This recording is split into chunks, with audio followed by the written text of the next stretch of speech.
The first light of Christmas dawn crept over the high prairie like a timid hand pulling back a quilt, pale gold on snow and frost, and Eli Calder felt it before he saw it. The cold biting sharper than a wolf's tooth, the kind of cold that settled into a man's bones and made him remember every winter he had survived. He stepped out of the cabin with his coat half buttoned and his breath rolling white, thinking of nothing more than feeding his horse and checking the sky, when a sound reached him, soft and wrong, a shuffling breath that did not belong to wind or beast. And that was when the hook of the morning caught him, because on Christmas dawn a man expected silence or prayer, not the faint rasp of a child struggling to live. Eli moved toward the corral, boots crunching snow, hand resting near his belt out of habit, more than fear, and there he saw it, his big bay horse standing stiff with steam rising from its hide, and beneath the animal's neck a small shape knelt in the snow, a girl so thin she looked carved from winter itself,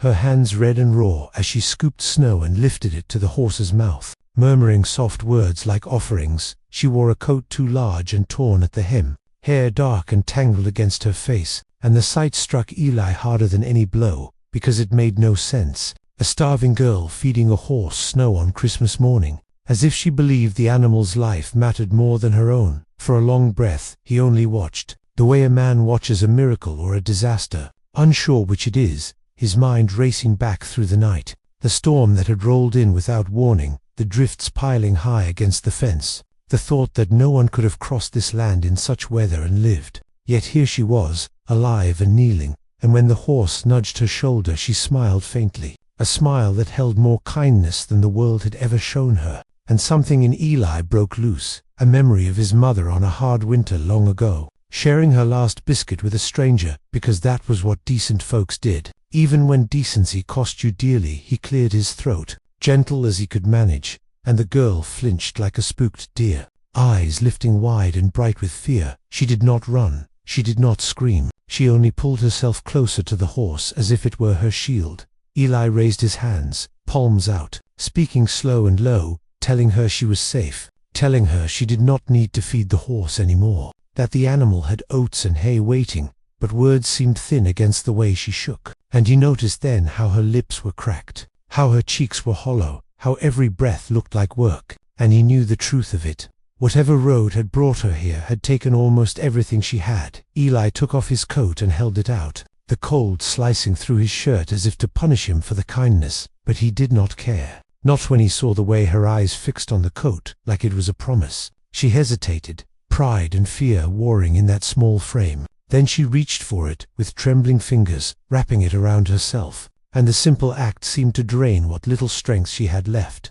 She sagged, knees sinking deeper into the snow, and Eli closed the distance in 2 strides, catching her before she fell, surprised by how light she was, lighter than a sack of grain, lighter than grief should be. He carried her toward the cabin, every step careful, the wind rising as if winter itself protested, the girl's head resting against his shoulder, her breath shallow but warm through the fabric of his shirt. And as he walked he spoke to her, not asking questions, just telling her who he was, telling her there was a fire and food waiting, telling her that Christmas was a day for mercy, even out here where mercy often froze to death. She did not answer, but her fingers clutched at his shirt, and that was enough. That was life holding on by a thread inside the cabin. The fire still glowed from the night, and Eli set her gently on the bed, wrapping her in blankets, the room smelling of wood smoke and coffee grounds. He poured water and set it to warm, remembering to go slow, remembering stories of folks who died from kindness given to fast. He knelt beside her, watching the rise and fall of her chest, and in that quiet he felt the weight of choice settle on him, because whoever this girl was, whatever trouble followed her like a shadow. Once he had picked her up, he had already chosen. The prairie taught a man many things, but it taught this best. You do not leave the living to die. As the light grew stronger outside, and the bells on the horse's tack chimed softly in the wind, Eli looked at the girl's face, peaceful now in sleep, and wondered what star had guided her here, what dark road had driven her to feed snow to a horse instead of saving herself. He did not know her name, he did not know her past, but he felt a certainty as solid as the frozen ground beneath his boots. This Christmas dawn had changed the shape of his life, and before the sun reached its height, the answers would begin to come. Whether he was ready or not, by mid-morning, the fire burned steady, and the girl finally stirred, eyes fluttering open like a bird unsure of its cage. Eli sat at the small table, shelling beans he did not need to shell, just to keep his hands busy, when she tried to sit up and failed, a soft sound escaping her throat that made him rise at once. He moved slow, keeping his voice gentle, telling her not to rush, telling her she was safe. And when she looked at him again, the fear was still there, but thinner now, stretched over exhaustion and hunger. She whispered a thank you, so quiet it nearly vanished into the crackle of the fire. He brought her warm water first, then thin broth, lifting the cup to her lips while she drank in careful sips, each swallow like a small victory, color returning little by little to her face. And when she finished, she leaned back against the pillows, eyes closing, then opening again as if afraid sleep might steal her chance to explain herself. Eli waited, because the prairie taught patience too, and after a long moment she spoke, telling him her name was Lila, telling him she had been walking for days after the wagon left her behind, telling him she did not blame them because sickness scared folks worse than wolves. Her voice never rose, never cracked, but every word carried a weight that settled heavy in the room. She told him of the man who promised work in the east, of the winter that came early and cruel, of the fever that took her mother first and then her sister, and how the wagon master decided there was no room for sorrow that slowed the wheels. She said she woke in the snow with only her coat and a loaf of bread hard as stone. She said she followed the tracks until the storm erased them, and when she reached Eli's corral in the dark, she had nothing left but the strength to kneel. She fed the horse snow because it looked thirsty, and because caring for something else kept her from thinking of how close she was to the end. Eli listened without interruption, jaw tight, eyes on the fire, because looking at her might have broken him open. He had seen hard things in his life, buried friends and family on lonely hills, but there was something about a child left behind by grown folks' fear that cut deeper than most sins. When she finished, she waited, shoulders tense, as if bracing for judgment or dismissal, and Eli felt the answer rise in him simple and sure. He told her she could stay, at least until spring, told her there was work if she wanted it, and rest if she needed it, told her no one would chase her from his land. The relief that washed over her was so strong she wept without sound, tears sliding down her cheeks like melting snow. The peace did not last long, because by afternoon Eli saw riders on the ridge, dark shapes against the white, moving slow and purposeful. He stepped outside with his rifle slung low, counting 3 men, then 4, their coats bearing the mark of a freight outfit he knew too well. Lila watched from the window, color draining from her face, whispering that they would take her back, that they said she owed them for the lost wagon space. Eli felt anger rise hot enough to fight the cold, because debts claimed with guns were no debts at all. They were theft, dressed up in rules. When the riders reached the yard, the lead man tipped his hat, with a smile that never touched his eyes, saying they were looking for a girl, saying she had run off, owing them money and trouble. Eli stood square in the snow, voice calm but firm, saying there was no girl here who owed anyone anything, saying the land was his and so was the decision of who stayed on it. The men laughed, hands drifting toward their holsters, the wind carrying the smell of horses and bad intentions,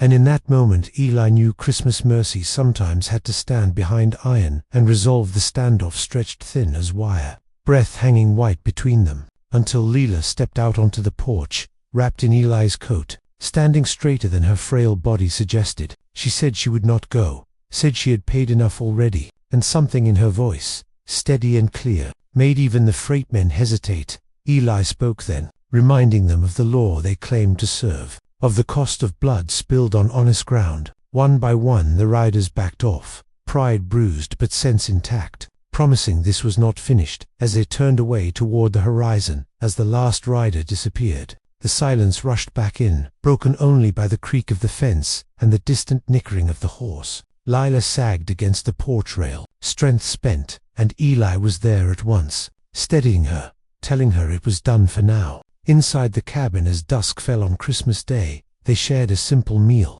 the kind that tasted rich because it was earned. And while the fire burned low, Eli understood this truth, as clear as starlight on snow. The prairie had thrown them together for a reason, and whatever came next would be faced the same way. Side by side the night after Christmas settled deep and clear, stars sharp as nails driven into the sky, and Eli stood on the porch long after the fire burned low, Listening to the prairie breathe, inside the cabin Lila slept, curled beneath blankets with color finally warming her cheeks, and the sight filled him with a feeling he had not known in years. Something like hope mixed with fear, because hope meant attachment, and attachment meant loss. The prairie had taught him that lesson.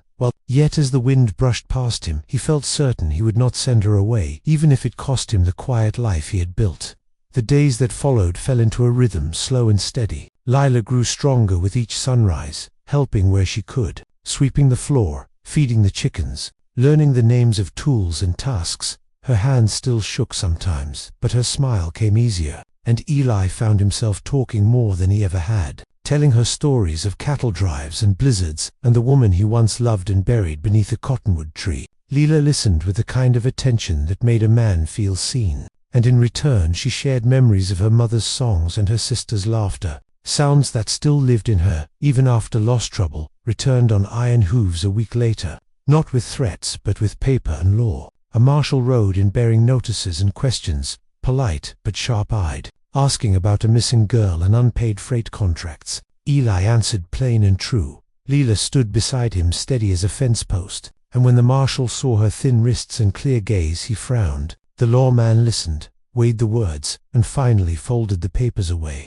saying some debts were not worth collecting and some truths carried more weight than ink. He tipped his hat and rode on, leaving the prairie quiet once more. Winter pressed hard after that, storms stacking one upon another, snow rising to the windowsills, and in those long nights, Eli taught Lila to read by lamplight, letters scratched on old paper. Her joy at each word learned brighter than the flame itself. She learned fast. Hunger had sharpened her mind as much as her bones, and sometimes Eli caught her staring at the small carved star above the door, a thing his mother had made long ago. She said it reminded her of the night she reached the corral, of the way the stars seemed closer when she thought she would die. And Eli knew then she had marked that moment the same way he had. As weeks turned toward spring, the freight men did not return. Word traveled slowly, but it traveled true. A man who stood his ground, and a girl who would not bend were not easy prey. Lila's laughter returned one morning when she spilled grain and chased the chickens through the snow,